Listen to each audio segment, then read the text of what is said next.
అదరకొట్టే కారం రంగు రుచి ఆచి కారం పొడి.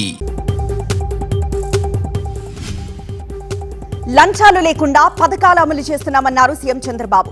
వైసీపీ హయాంలో ఆటో డ్రైవర్లు ఎంతగానో ఇబ్బంది పడ్డారని చెప్పారు.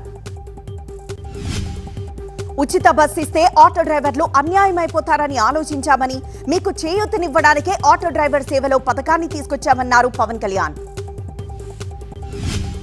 ఎన్నికల్లో హామీ ఇవ్వకపోయినా ఆటో డ్రైవర్లకు 15,000 రూపాయలు ఇస్తున్నామన్నారు కేంద్ర మంత్రి రామ్మోహన్ నాయుడు.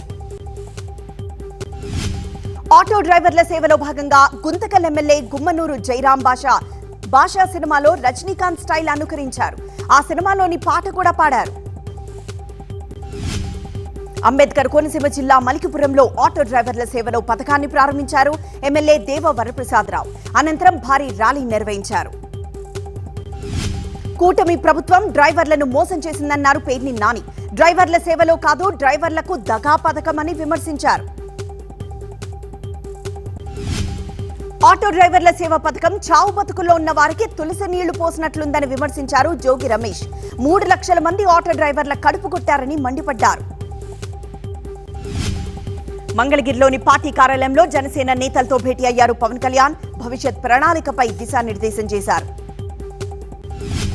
కూటమి బలోపేతంతో పాటు ఐక్యంగా ఉండాలన్నారు పవన్ కళ్యాణ్. విమర్శలు రాకుండా జాగ్రత్తగా వ్యవహరించాలని సూచించారు. త్వరలో జిల్లాల పర్యటనలకు వస్తానన్నారు.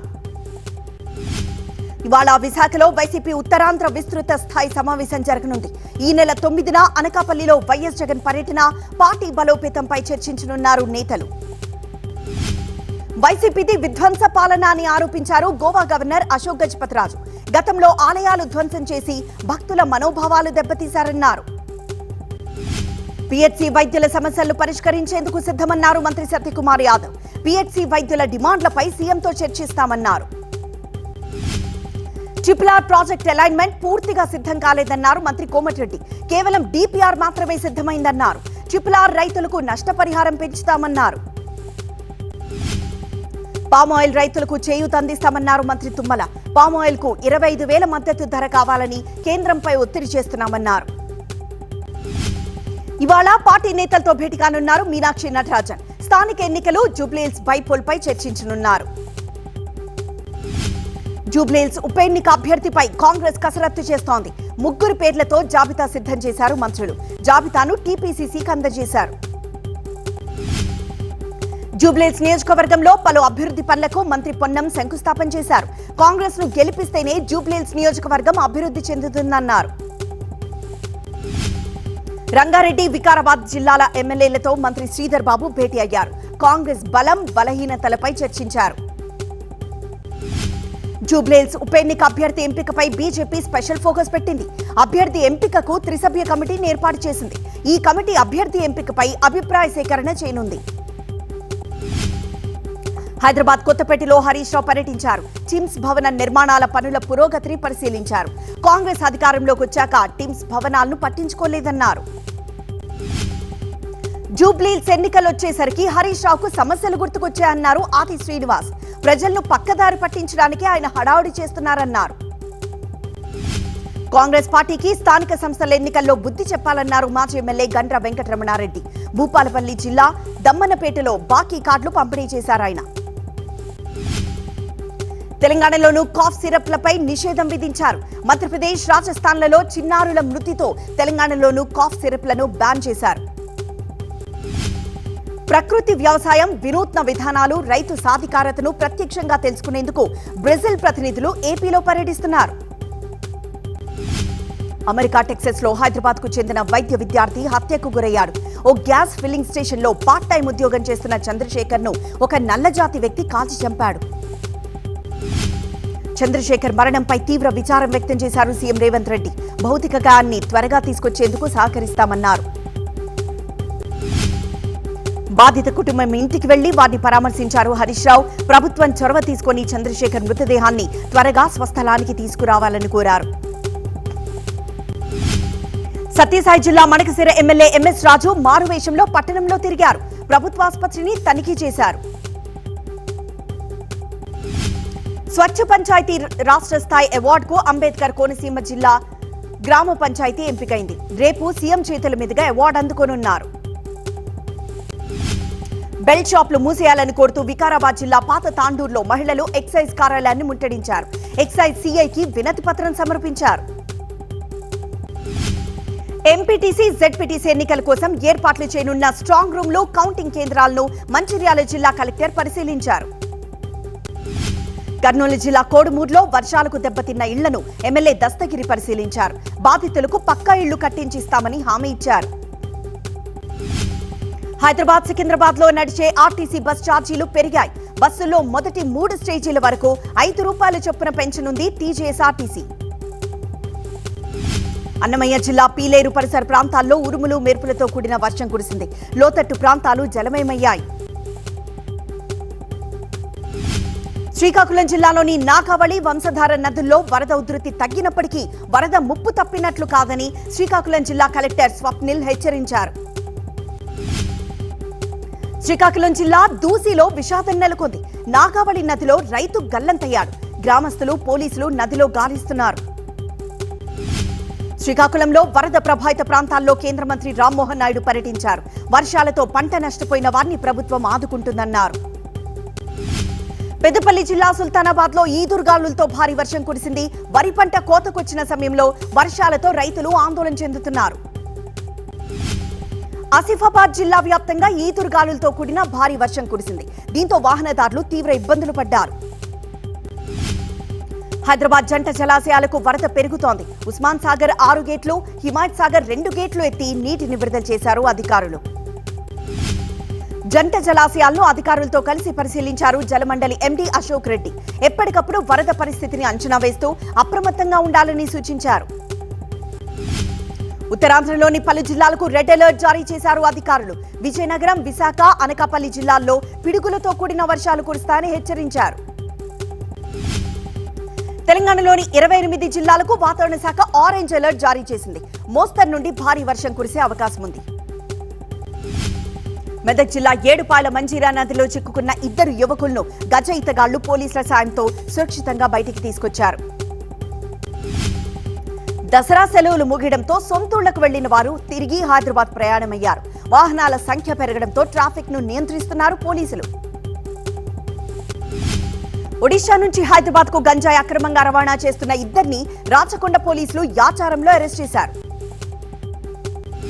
అన్నమయ్య జిల్లా ములకల చెరువు నకిలీ మద్యం తయారీ కేసులో 13 మందిపై ఎక్సైజ్ అధికారులు కేసు నమోదు చేశారు. 10 మందిని అదుపులోకి తీసుకున్నారు.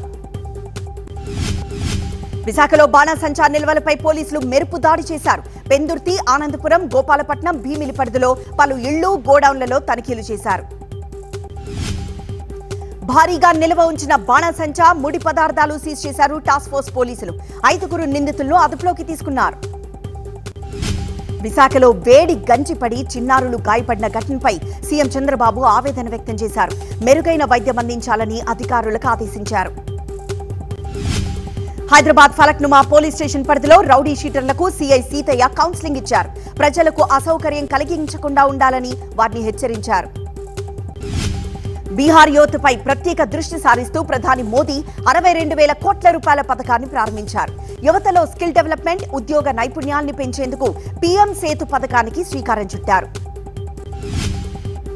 స్వావలంబన భారత్ కు ఐటీఐలు, వర్క్ షాప్ల వంటివని ప్రధాని మోదీ అన్నారు. 2014లో దేశంలో 10,000 ఐటీఐలుంటే ఇప్పుడు వాటి సంఖ్య 15,000కు పెరిగిందని తెలిపారు.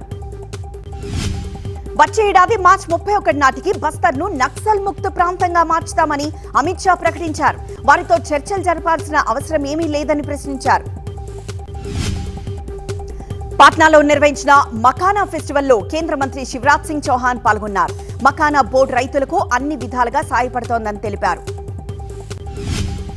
అంతర్జాతీయ ప్రమాణాలకు అనుగుణంగా విమానయాన రంగం టెక్నాలజీతో పాటు నిబంధనలను అప్గ్రేడ్ చేసుకోవాలని కేంద్ర మంత్రి నితిన్ గడ్కరీ అన్నారు. కొలంబియా, పెరు పర్యటనలో రాహుల్ గాంధీ భారత్ ప్రతిష్టను దెబ్బతీసే విధంగా మాట్లాడుతున్నారని బీజేపీ నేత గౌరవ్ భాటియా అన్నారు. ముంబై దాడులపై చిదంబరం చేసిన వ్యాఖ్యలకు రాహుల్ సమాధానం చెప్పాలన్నారు గౌరవ్ భాటియా. రాహుల్ దేశద్రోహిగా మారని ప్రతి ఒక్కరు అనుకుంటున్నారని తెలిపారు. బీహార్ అసెంబ్లీ ఎన్నికల సన్నద్ధతను పరిశీలించేందుకు పాట్నా వచ్చిన చీఫ్ ఎలక్షన్ కమిషనర్ వివిధ రాజకీయ పార్టీలతో సమావేశమయ్యారు. ఎన్నికలను అతి తక్కువ దశల్లో నిర్వహించాలని ఈసీకి బీజేపీ విజ్ఞప్తి చేసింది. వచ్చే నెల 4 తర్వాత ఎన్నికలు నిర్వహించాలని సూచించింది. వాయనాడ్ పునర్నిర్మాణ పనుల కోసం 2221 కోట్ల రూపాయలు అడిగితే 260.56 కోట్లు ఇవ్వడమేంటని కేంద్రాన్ని ప్రశ్నించారు ప్రియాంక గాంధీ. తన తప్పిదాలతో దేశాన్ని అప్రతిష్ట తెస్తూ కాంగ్రెస్ ను నిందించడం బీజేపీకి అలవాటుగా మారిందని కాంగ్రెస్ నేత కేసీ వేణుగోపాల్ ఆరోపించారు. గోవాలో బీజేపీ కాంగ్రెస్ కుమ్మక్కయ్యా అని ఆమ్ ఆద్మీ పార్టీ జాతీయ కన్వీనర్ అరవింద్ కేజ్రీవాల్ ఆరోపించారు. గోవా ప్రజలకు కాంగ్రెస్ బీజేపీపై నమ్మకం పోయిందన్నారు. బ్యాంకులు, ఆర్థిక సంస్థల్లో ఉన్న క్లెయిమ్ చేయని డబ్బును లబ్ధిదారులకు అందించేందుకు మీ డబ్బు మీ అధికారం ప్రచారాన్ని నిర్మలా సీతారామన్ ప్రారంభించారు. భారత్, సింగపూర్ మధ్య మెరుగైన సహకారంతో వాణిజ్యం, పెట్టుబడులు పెరుగుతాయని వాణిజ్య శాఖ మంత్రి పీయూష్ గోయల్ అన్నారు. అరేబియా సముద్రంలో ఏర్పడిన శక్తి తుఫాన్ కారణంగా సముద్రం అల్లకల్లోలంగా మారింది. దీని ప్రభావంతో భారీ వర్షాలు కురిసే అవకాశం ఉండడంతో మహారాష్ట్ర ప్రభుత్వం అప్రమత్తమైంది. టీచర్ ఉద్యోగాలకు నోటిఫికేషన్ ఇవ్వాలని పాట్నాలో అభ్యర్థులు నిరసన చేశారు. నోటిఫికేషన్ ఇస్తామని ఇచ్చిన హామీ ప్రకారం చర్యలు చేపట్టాలని డిమాండ్ చేశారు. ఉత్తరాఖండ్ రాజధాని డెహ్రాడూన్లో 50వ sub junior national basketball championship పోటీలను సీఎం పుష్కర్ సింగ్ ధామీ ప్రారంభించారు. దాదాసాహెబ్ ఫాల్కే అవార్డు అందుకున్న మలయాళ సూపర్ స్టార్ మోహన్ లాల్ కు గోల్డ్ మెడల్ సర్టిఫికేట్ ప్రదానం చేశారు కేరళ సీఎం విజయన్. తమిళుల పురటాసి మాసం 3వ శనివారం సందర్భంగా కడలూరు తిరువాహీంద్రపురానికి భక్తులు పెద్ద సంఖ్యలో తరలివస్తున్నారు.